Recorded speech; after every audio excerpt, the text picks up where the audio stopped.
All right, we are at the NBA All-Star break. Most teams have about 22 games or so left to play. The Knicks and Nets, they're both in playoff position in the Eastern Conference. But what will things look like over the final stretch of the season? Let's talk some NBA hoops with True Hoop NBA writer and host of the Footers Podcast.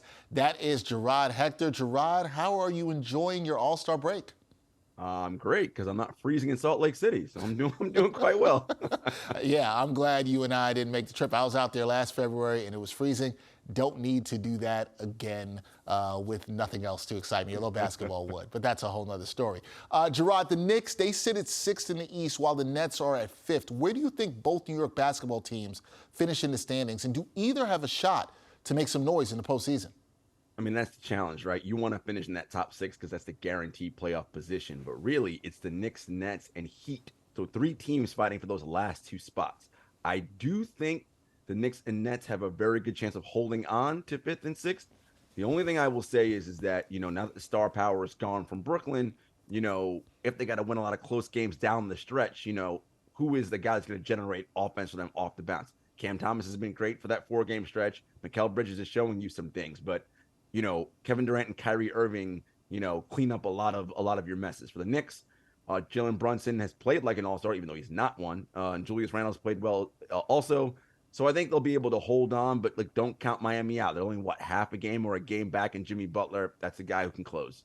That's a guy who can close, and Jimmy Butler with the Miami Heat. We'll see what the Knicks and Nets do. Let's go out to the Western Conference, where the gap between the team with the 3rd best record and the 10th best record in the conference is just 4 games. So after all the dust is settled from the trade deadline and the All-Star break, who do you see winning the West?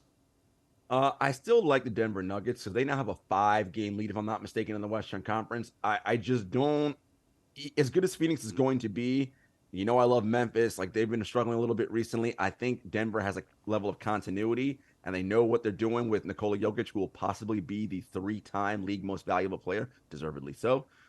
They kind of have their rhythm and their identity set. They're playing a little bit better on the defensive end. And again, they have that 5-game lead. Remember, it's not just about you playing well. The team above you has to start losing games too. And I don't see Denver going in the tank post All-Star break. All right, you got the Nuggets in the West. Now, in the East, the Bucks, they've won 12 in a row, and they trail the Celtics for the top spot by just half a game. Will the conference come down to those 2 teams, the Celtics and the Bucks? Yeah, those are by far the 2 best teams in the conference. When you look at adjusted net rating, their offensive rating, their defensive rating, I mean, they're lights out. I will say Cleveland has the profile of a team that could make a run deep into the playoffs, especially with the right matchup. The only thing holding them back is their youth. And we mentioned the Nets and Knicks earlier. Look, they're cute and they're fun, right? But, the Nets and the Knicks specifically, the way they guard, they could make any series just really more difficult than any of those top seeds want it to be.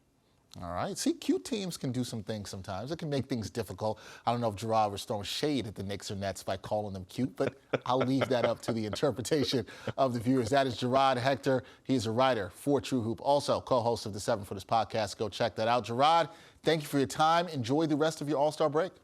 Thank you, man.